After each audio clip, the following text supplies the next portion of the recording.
आप सब लोगों को जय मसीह की। आज की आराधना में मैं फिर से आपका स्वागत करता हूं कि परमेश्वर ने एक अच्छी आराधना हमें दिया है कि हम गीतों के माध्यम से उसकी आराधना कर सके। एक अच्छा भजन आज परमेश्वर ने हमें दिया है कि हम यदि आंसू बहाते हुए बीज बोएंगे, हम लोग जय जयकार करते हुए उसको लवने पाएंगे। आज परमेश्वर का वचन से दूसरा इतिहास का पुस्तक उसका 30 और 31 ये दो अध्यायों को आधार बनाकर कुछ बातें आपके सामने मैं कहना चाहूँगा। पिछले इतवार के दिन उसका 29वां अध्याय को आधार बनाकर जिस विषय में हमने अध्ययन किए थे वो था उपासना ठीक करो, कंप्लीट योर वर्शिप। आज जब हिजकिय्याह के जीवन के वो तीसरा भाग में हम आ रहे हैं, वो तीसरा भाग जब हम पढ़ते हैं 30वां अध्याय फसह का पर्व के बारे में लिखा है। फसह का पर्व का आरंभ हमें मालूम है। फसह का पर्व मूसा ने उसको आरंभ किया था परमेश्वर के कहने के अनुसार। फसह का पर्व का आरंभ, इजरायली लोग मिस्र में गुलाम थे, वहां से छुड़ाने के लिए परमेश्वर ने एक मेमने को बलिदान चढ़ा करके लहू के जरिए से उनको छुटकारा दिया। जो मेमना काटा गया वो मेमना प्रभु यीशु मसीह की निशानी है, उसके परछाई है। और उस बलिदान के जरिए से उन लोग मिस्र से छुटकारा पाए। और परमेश्वर ने उन्हें कहा पीढ़ी दर पीढ़ी इसको हर साल मनाना। जब फसह का पर्व को मनाएंगे तुम्हारे बच्चे तुमसे पूछेंगे कि ये क्यों मनाया जा रहा है, तो उनको बताना है तुम्हारे बाप दादा मिस्र में गुलाम थे, उनका छुटकारे के लिए हर परिवार के लिए एक मेमना काटा गया और तुम्हें छुटकारा मिला है, तो वो लहू के कारण तुम्हें मिला है। नया नियम में प्रभु यीशु मसीह हमारा फसह का मेमना है। हमें अब बार बार बलिदान चढ़ाने की जरूरत नहीं है। हमारा फसह का मेमना काटा गया। वो बलिदान चढ़ने से पहले हमारे लिए एक प्रभु भोज को उन्होंने निर्धारित किया और उन्होंने कहा जब कभी तुम इस प्रभु भोज में इकट्ठे होते हैं मेरे मृत्यु को स्मरण करो। जब भी हम प्रभु भोज के सामने आते हैं हम प्रभु यीशु मसीह के क्रूस के मृत्यु को स्मरण करते हैं, कैसे वो हमारे लिए बलिदान हुआ है। हालेलुया। अब ये फसह का पर्व इस्राएली बड़े जोर जोर से मनाते थे। मिलाप वाला तंबू उनके पास थे। वो मिलाप वाला तंबू न्यायियों के समय पर कोई उसका देखभाल करने वाला ठीक तरह से नहीं मिला। वो मिलाप वाला तंबू का महत्व कहीं ना कहीं इस्राएली भूल गए। जब दाऊद राजा बना तंबू तो नहीं बजा, तंबू बना करके तंबू में परमेश्वर का संदूक को वे लोग रखते थे। वो संदूक जो मूसा ने इस्राएलियों के लिए बनवाए थे, परमेश्वर का वाचा का संदूक, वो संदूक को वो दाऊदपुर या यरूशलेम पर लेकर के आए और आराधना को दाऊद ने व्यवस्थापित किया। आराधना के लिए अलग अलग दलों को उन्होंने नियुक्त किया। उसके बाद वो फसह का पर्व को उन्होंने फिर से बड़े जोर जोर से मनाने के लिए और परमेश्वर के व्यवस्था के पुस्तक में जो कुछ भी लिखा है वो सबको उन्होंने पुनः स्थापित की। सुलेमान का समय आया, परमेश्वर के लिए एक स्थायी मंदिर बनवाए गए, तंबू हट गए, वो भवन आया जिस भवन के समर्पण के समय पर भजन में हम इस प्रकार लिखे हैं, यहोवा का तेज प्रबलता से उस भवन में उतर आए, याजक सेवा नहीं कर पाए।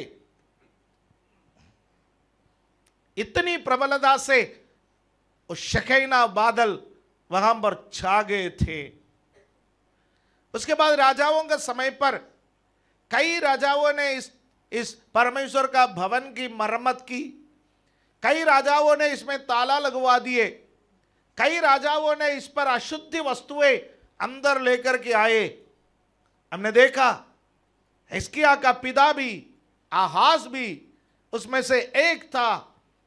परमेश्वर के भवन को कीलों से उसको दरवाजे को बंद करके, ठोक करके उसके अंदर अपवित्र वस्तुएं रखे थे। जब हिजकिय्याह राजा बना वो सब निकाल दिए। अब हम भजन में पढ़ते गए हिजकिय्याह फसह का पर्व को मनाने लगे। आज हम चारों तरफ देखते हैं, अलग अलग जाति में, अलग अलग धर्म में पर्व बनाने की एक परंपरा है। पर्व क्या है? पर्व किसी भी घटना को जीवित रखने की एक तरीका है। जब हर साल पर्व मनाया जाता है, लोग घटना को याद रखेंगे।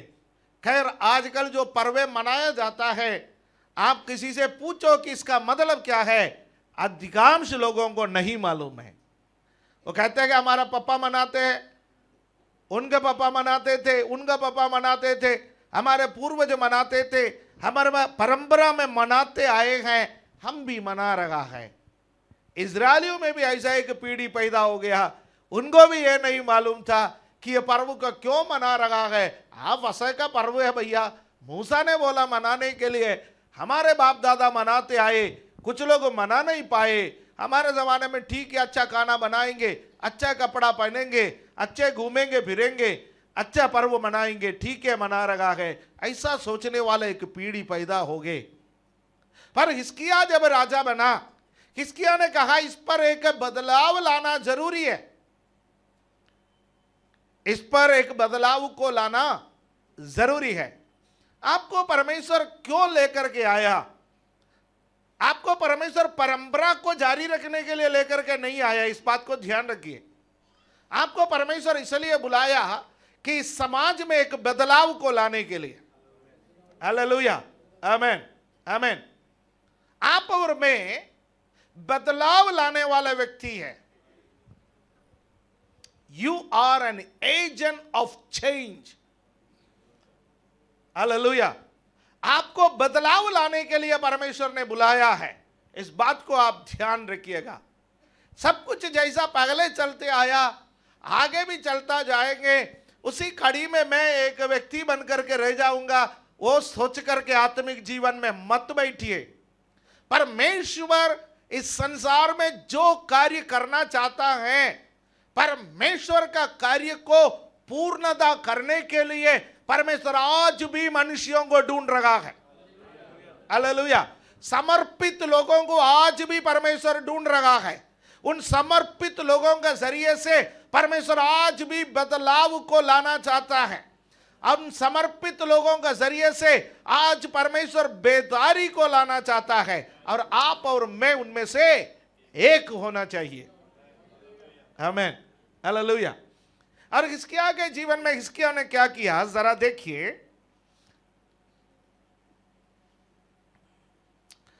क्यों फसह का पर्व नहीं मना पाए, उन लोग क्यों फसह का पर्व नहीं मना पाए, ध्यान रखना। दूसरा इतिहास उसका 30वां अध्याय का 3रा पद को हम पढ़ेंगे। 2 क्रॉनिकल्स चैप्टर 30 वर्स 3। वे फसह का पर्व को उस समय इस कारण ना मना सकते थे क्योंकि थोड़े ही याजकों ने अपने आप को पवित्र किया था और प्रजा के लोग यरूशलेम में इकट्ठे ना हुए थे।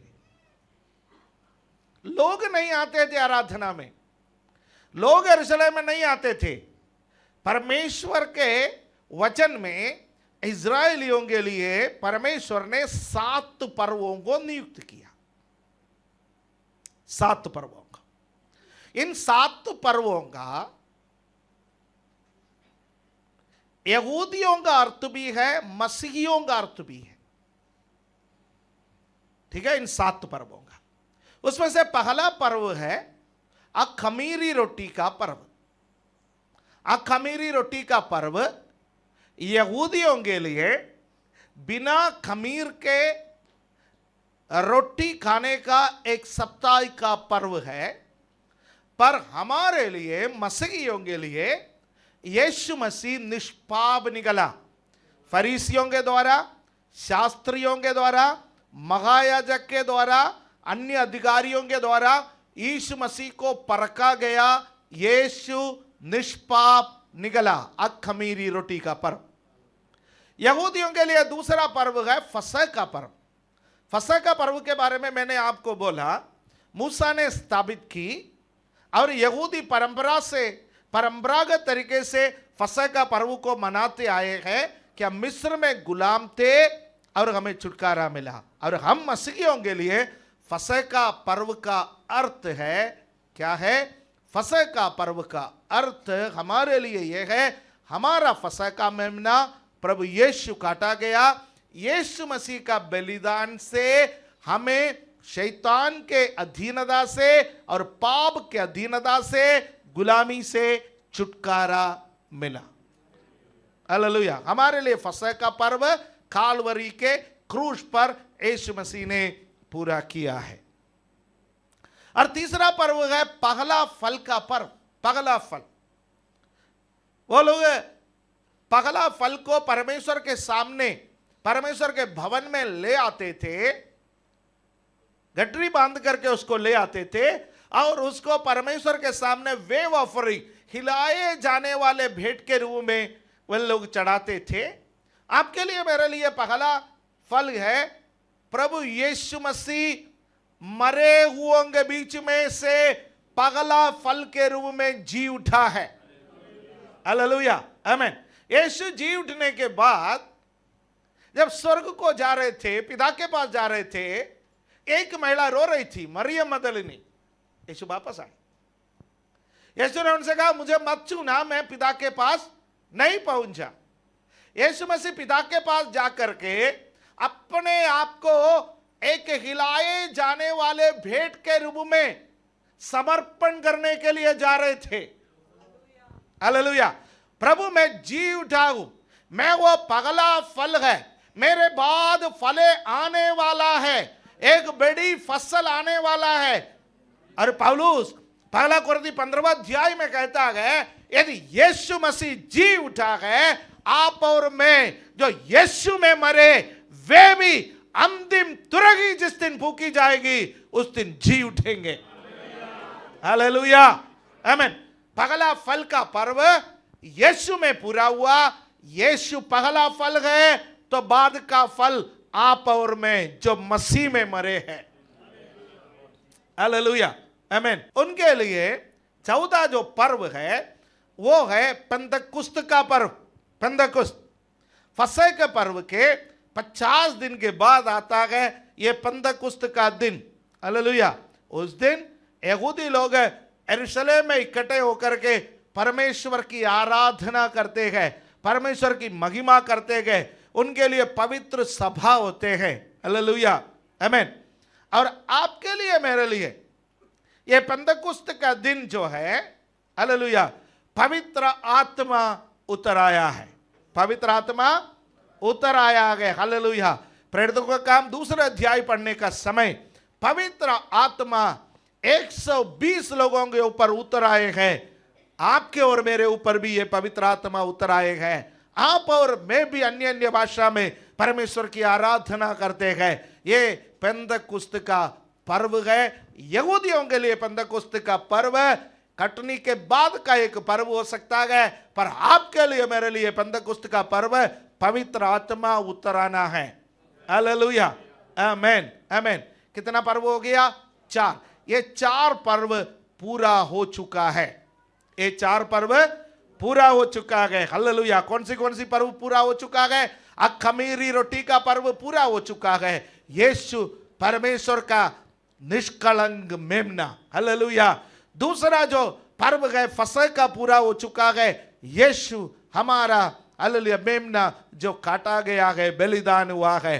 तीसरा पर्व पगला फल का पर्व पूरा हो चुका है, वो है यीशु मरे हुए में से पगला फल के रूप में जी उठा है। 14 जो पर्व पूरा हो चुका है वो है हालेलुया पेंतकुस्त का पर्व, प्रेरितों का काम 2 अध्याय में वो पूरा हुआ है। और अगला पर्व है तुरहियों का पर्व, वो अभी तक पूरा नहीं हुआ। यहूदियों के लिए तुरहियों का पर्व पूरा हुआ है, आपके लिए मेरे लिए वो पूरा नहीं हुआ। बाइबल में लिखा हुआ है एक दिन यीशु बादलों पर आएंगे, परमेश्वर की तुरही फूकी जाएगी, प्रधान दूत का शब्द सुनाई देगा, ललकार का शब्द होगा। उस दिन जो मसीह में मरे हैं वे सब जी उठेंगे। हालेलुया आमीन। और जो हम जीवित हैं हम बदल जाएंगे और मसीह के संग बादलों पर उठा लिए जाएंगे। हालेलुया आमीन। यानी हमारे लिए अगला जो पर्व पूरा होना है वो है तुरहियों का पर्व। कभी भी तुरहियों की आवाज आ सकता है। हालेलुया आमीन। प्रभु यीशु मसीह के आगमन से पहले संसार में जो जो घटनाएं होने वाला है वो सारे घटनाएं पूरे हो रहा है या पहुंच चुके हैं। अब आप तुरही कभी भी फूक सकती है, इसलिए अपने आप को सचेत रखिए, अपने आप को जागते रहिए, अपने आप को होशियार रखिए ताकि उसके आगमन पर हम उसके साथ उठा लिया जाए। आमीन हालेलुया। अब ओके, छठा जो पर्व है वो है प्रायश्चित का दिन। छठा जो पर्व है वो है प्रायश्चित का दिन। यहूदी लोगों को परमेश्वर ने बोला साल में एक बार कंपलसरी फास्टिंग है, व्यवस्था में साल में एक ही बार फास्टिंग करना है, वो कंपलसरी है। पर ऑप्शनल जब कभी वो फास्टिंग कर सकता है। कंपलसरी साल में एक बार फास्टिंग, ऑप्शन बहुत से है कभी भी वो फास्टिंग कर सकता है, राइट। इसलिए वो फास्टिंग के दिन वो क्या करते हैं, हालेलुया, पूरी सभा अपने पाप का प्रायश्चित करते हैं, वो रोते हैं। हालेलुया आमीन। वो प्रायश्चित का दिन 3 दिन पहले महायाजक अपने आप को शुद्ध करते हैं। वो अपना घर नहीं जाते, वो परमेश्वर के भवन में रहते हैं, वो प्रार्थना में समय बिताता है, अपना शुद्धिकरण का समय बिताता है। हालेलुया। उसके बाद एक मेढ़े को बलिदान चढ़ाता है पूरा इज़राइल का पाप के लिए। पूरा इज़राइल अपना पाप एक मेढ़े पर रखते हैं। हालेलुया। उसको बलिदान किया जाता है और एक को छोड़ दिया जाता है। एक को बलिदान किया जाता है और एक को छोड़ दिया जाता है। हालेलुया। आपको पता है यहूदी लोग अभी भी प्रभु यीशु मसीह के क्रूस के मृत्यु पर विश्वास नहीं करते हैं। विश्वास करने वाले यहूदियों की संख्या बहुत कम है। यहूदियों ने चिल्लाया इसको सूली पर चढ़ाओ। पिलातुस उसको छोड़ना चाहता था, पर यहूदियों ने चिल्लाया इसको सूली पर चढ़ाओ, इसको सूली पर चढ़ाओ, इसको सूली पर चढ़ाओ। एक राष्ट्र के रूप में यहूदी लोगों ने यीशु मसीह का इनकार किया। हालेलुया। पर एक दिन आने वाला है एक राष्ट्र के रूप में वे उनको हालेलुया स्वीकार करेंगे। हालेलुया। वे उनकी ओर ताकेंगे जिनको उन्होंने भेदा था, जिनका लहू उन लोगों ने बहाया था, उनकी ओर ताकेंगे।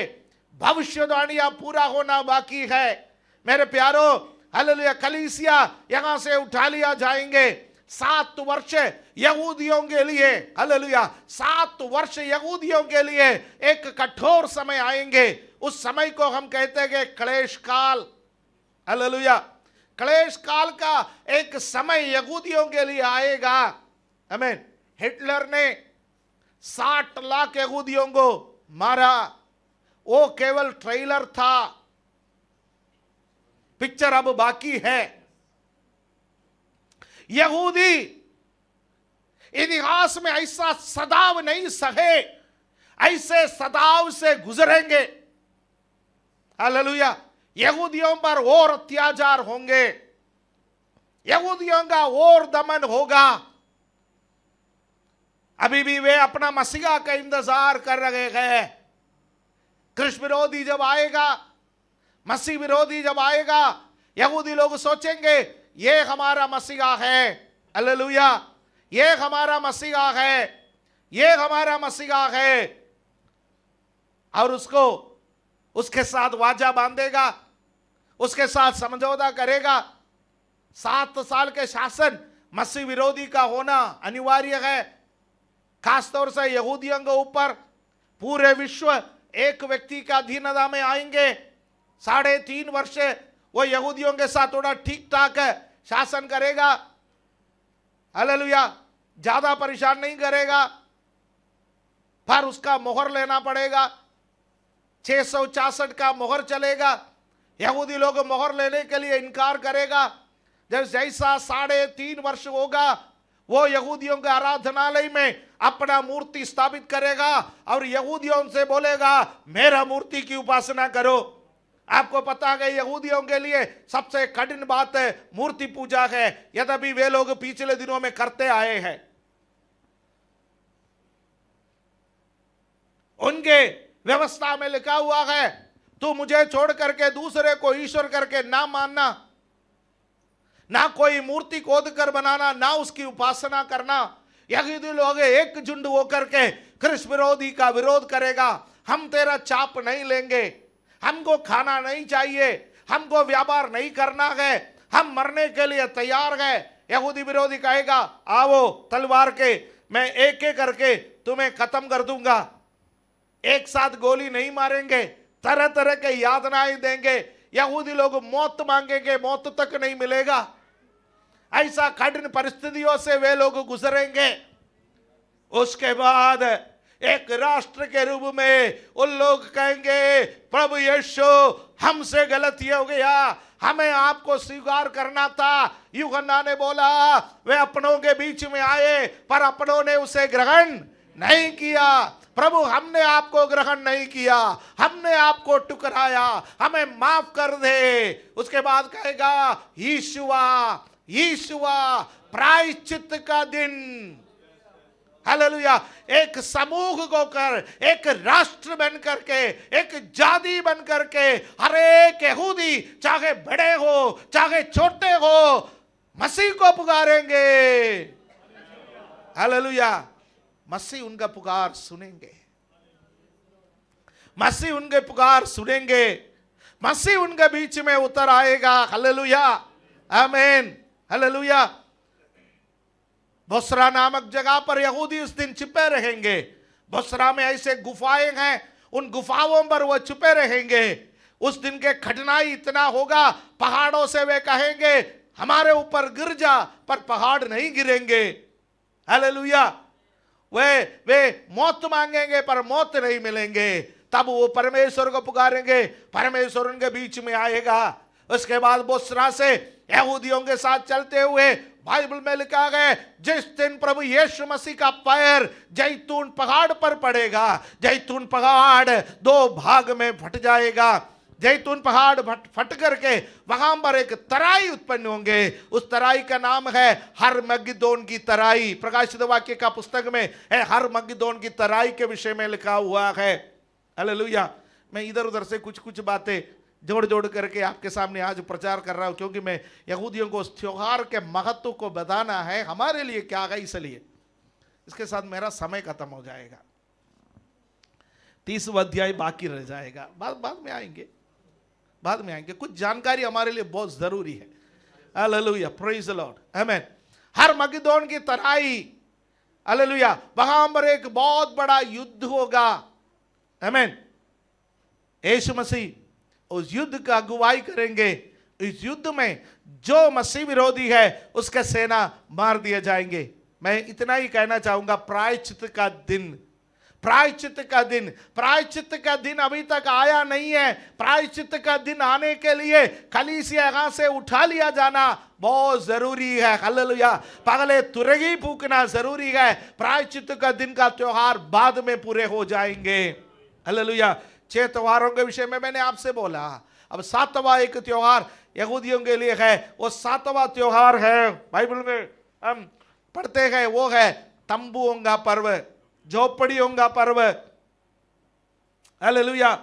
परमेश्वर ने मूसा से कहा इस्राएलियों को बोल दे साल में एक बार समस्त इस्राएली प्रजा यरूशलेम में आ जाए और यरूशलेम के बाहर तंबू लगा करके झोपड़ी बना करके उसमें रहे। हालेलुया। वे लोग अपने अच्छे अच्छे मकानों को छोड़ करके, अपने खेत खलिहानों को छोड़ करके, अपने सुख और सुविधाओं को छोड़ करके, हालेलुया, वे लोग तंबुओं का पर्व मनाने के लिए यरूशलेम में आकर के कुछ दिन तंबुओं के अंदर रहते गए। तो छोटे छोटे बच्चे गए, वो पूछते गए, पापा अच्छा घर छोड़ करके क्यों आए, मम्मी अच्छा घर छोड़ करके क्यों आए, यहाँ पर इस धूप में तंबू बना करके हम क्यों रह रहे हैं, ये झोपड़ी का क्या जरूरत है, हमारा घर तो पक्का मकान है, अच्छा है। तब तुम अपना बाल बच्चों को कहना तुम्हारे बाप दादा 40 वर्ष वो मरुस्थल में इसी प्रकार तंबुओं में रहे। हालेलुया। तुम लोग मिस्र में गुलाम थे, वहां से परमेश्वर तुम्हें चुड़ा करके लेकर के आए। तुम्हारे बाप दादा जब मिस्र में गुलामी के बाद मरुस्थल में 40 वर्ष तंबुओं में रहे, रात में आग का खंबा बनकर, दिन में बादल का खंबा बनकर यहोवा परमेश्वर ने उनकी रक्षा की। हालेलुया। ये परमेश्वर आगे भी तुम्हारा रक्षा करेगा। यह परमेश्वर पीढ़ी पीढ़ी दर तुम्हारा रक्षा करेगा। पर तुम्हें इस परमेश्वर की सेवा करना है, इस परमेश्वर से लिपटे रहना है, इस परमेश्वर की उपासना करना है, इस परमेश्वर को छोड़ करके दाएं या बाएं नहीं जाना। तंबुओं का पर्व, हालेलुया। मसीहियों, हमारे लिए एक तंबुओं का पर्व आने वाला है, एक सहस्राब्दी युग आने वाला है, एक सहस्राब्दी युग आने वाला है। उस सहस्राब्दी युग में प्रभु यीशु मसीह अपना सिंहासन यरूशलेम में स्थापित करेगा। यरूशलेम पृथ्वी का मध्य भाग है, वहां पर प्रभु यीशु मसीह यरूशलेम में सिंहासन स्थापित करेगा। राजा दाऊद का शासन फिर से आएगा। हालेलुया, आमीन। आप इस्राएलियों का झंडा देखेंगे, उसमें एक तारे दिखाई देंगे, उसमें कहता है the star of David, Daud का तारा है ये। उन लोग कहता है कि आज प्रार्थना क्या करता है, दाऊद का राज वापस दे दे, दाऊद का राज वापस दे दे। उनको पुकारना चाहिए था मसीहा, आपका राज्य चाहिए, पर वो पुकारते कि दाऊद का राज्य चाहिए। पर परमेश्वर उनको दाऊद का राज्य देगा। यीशु मसीह समस्त पृथ्वी का राजा बन करके जिस दिन शासन करेगा, दाऊद यीशु मसीह के अधीनता में इस्राएलियों का राजा बनेंगे। और यीशु मसीह ने अपने चेलों से कहा, तुम लोग आज मेरे साथ, हालेलुया, कष्ट उठा रखा गए, तुम लोग मेरे साथ दुख सह रखा गए, तुम लोग मेरे साथ ठोकर ठोकर का के इधर उधर मारे मारे फिर रखा गए, पर याद रखना मैं तुमसे वादा करता हूं, तुम 12 लोग 12 सिंहासन पर बैठकर इस्राएल का 12 गोत्र का न्याय करेगा। हालेलुया, ओम हालेलुया। मार खाए हुए पतरस भी, यीशु मसीह के लिए उल्टा सलीब पर लटका हुआ पतरस भी, यीशु मसीह के चेलों में स्वाभाविक मौत केवल एक चेले को मिला, उसका नाम था यूहन्ना। उसको तरह तरह के यातनाएं दिया गया, तरह तरह की यातनाएं दिया गया, पर यूहन्ना, उन यातनाओं को यूहन्ना पर कोई असर नहीं पड़ा। आकर पतमुस टापू में तड़ीपार का सजा भुगतने के लिए उसको भेज दिया गया। वहां पर इतवार के दिन, प्रभु के दिन, वह आत्मा में होकर के प्रकाशित वाक्य का पुस्तक उसको मिला। वो यूहन्ना भी 12, बाकी सारे चेले 12 सिंहासन पर बैठेंगे। हालेलुया। उस बात को स्मरण करते हुए जब बपतिस्मा के विषय में बात करने का समय है, रोमियो के पत्री 6 अध्याय में पौलुस कहते हैं, यदि हम उसके साथ कष्ट उठाए हैं तो उसके साथ राज्य भी करेंगे। मेरे प्यारो भाइयों बहनों, आज आप यीशु के लिए निंदा सुनते गए, यीशु के लिए गालियां सुनते गए, यीशु के लिए मार सहते गए, यीशु के लिए पीड़ाओं से गुजरते गए, पर एक दिन आने वाला है आप और मैं इस पृथ्वी का अधिकारी बनेंगे। हालेलुया, आमीन, हालेलुया। विस्तार रूप से सिखाने के लिए बहुत टाइम लगेगा, मन है कभी सिखाए। हालेलुया, इन बातों को सीखना है। Hallelujah, praise the Lord. Sir दर्द से, कमर दर्द से आगे निकलो। हालेलुया, प्रेज नौकरी एडमिशन से आगे निकलो, शादी विवाह से आगे निकलो, गाड़ी बंगला से आगे निकलो। ये सब इस संसार में रह जाएगा, पर हमारे लिए जो मिलने वाला आनंद है युगान युग का आनंद है। इस संसार का कोई भी चीज उसके साथ तुलना नहीं कर सकता है। Hallelujah, hallelujah. ये इसलिए जब ये प्रकाशन मिला, पौलुस ने बोला जो कुछ भी मैं लाभ के लिए सोचता था सब मैं हानि समझता हूं। प्रभु यीशु मसीह के प्रकाशन के उत्तमता के कारण सब कुछ मेरे लिए कूड़ा और कचरा है। ये नोटों का गड्डी क्या है? कूड़ा और कचरा से ज्यादा नहीं है। मेरे से मत कहना फेंक दो।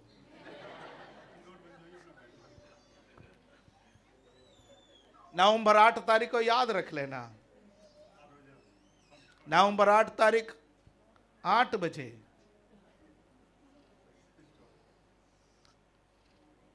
आने वाला नवंबर में बरसी हो जाएंगे। जितने के पास जो पुराना नोटे रखे हुए गए सब अब कूड़ा कचरा है। एक दिन संसार का सब कुछ कूड़ा कचरा बन जाएंगे। हमारा सोना, हमारा चांदी, हमारे संसार में हम जो कुछ भी बना करके रखा, गासा पट्टी में करोड़ों करोड़ों करोड़ों करोड़ों रुपए का मकान, बड़े बड़े ऊंचे ऊंचे बिल्डिंग लोगों ने बना के रखा, तब धगस नगस हो गए। क्या उनको इंश्योरेंस मिलेगा? क्या कोई उनको बना करके देगा? जो उनको राहत पैकेज मिल रहा है वो भी ऊंट के मुंह में जीरे के बराबर है। मैं नहीं कह रहा, यून ने कहा। सब कूड़ा कचरा है। हम बड़े बड़े चीजें जो समझता है कि सब हमारे लिए क्या है, कूड़ा कचरा है। हमने बड़े बड़े मेहनत से रात रात जाग करके जो डिग्रियां हासिल की, एक दिन ये शरीर निश्चल हो जाएगा, वो सब कूड़ा कचरा बनेगा। पर एक आनंद काल का है, एक आनंद काल का है। हालेलुया। वो है परमेश्वर का राज्य। यीशु ने कहा मैं तुम्हारे लिए राज्य स्थापित करने के लिए जा रहा हूं। मेरे पिता के घर में बहुत से रहने के स्थान है। जब वो बनेगा मैं वापस आऊंगा। हालेलुया। लोग फसह का पर्व क्यों नहीं मना पाए? अपने आप को पवित्र करने में याजक थोड़े थे।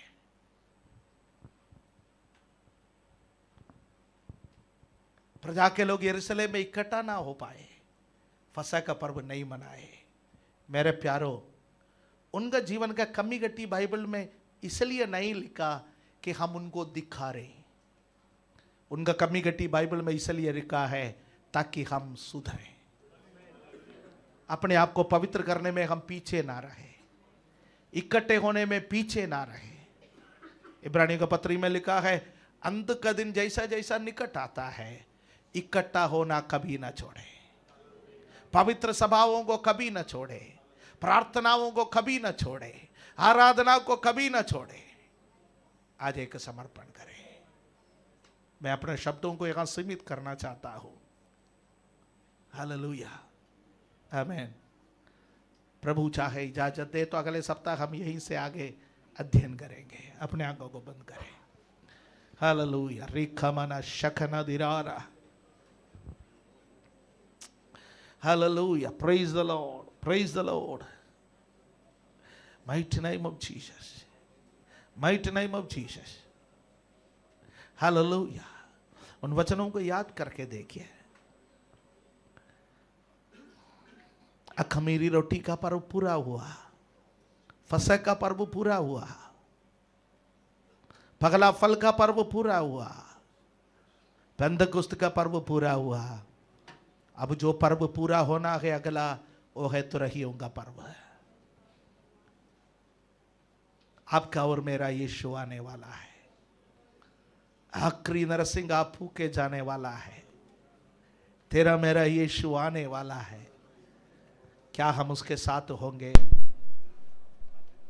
क्या हम उसके साथ जा सकते हैं? क्या हम उसके साथ रहेंगे? जो राज्य वो तैयार कर रहा है, क्या हम उसमें जाएंगे? अपने आप को ये जांचने का समय है। प्रभु मैं तेरा धन्यवाद करता हूं आज का वचन के लिए। आपने हमारा विश्वास को उत्साह में भर दिया है। नाश होने वाला इस संसार के लिए हम लड़ने वाले नहीं हैं। आने वाला एक संसार आप हमारे लिए तैयार करके रखा है। उस राज्य में प्रवेश करने में हमारी सहायता कर। यहाँ पर बैठे हुए प्रत्येक जन को आपके हाथ में समर्पण करते हैं। आज आशा से भर करके यहाँ से हम जाएं। हमारे जीवन में बहुत सारे व्यक्तिगत समस्याएं हैं। हम जानते हैं हमारे व्यक्तिगत समस्याओं को आप अपने समय पर समाधान करेंगे। हालेलुया। हमें उसके लिए कोई विशेष मेहनत करने की जरूरत नहीं है। हमें केवल आपके पीछे चलते जाना है। जब हम आपके पीछे चलते जाएंगे, आप हमारा समस्याओं का अपने आप समाधान करेंगे। आज का वचन के लिए धन्यवाद। प्रभु यीशु मसीह के पवित्र नाम से इस प्रार्थना को हम मांगते हैं, आमीन।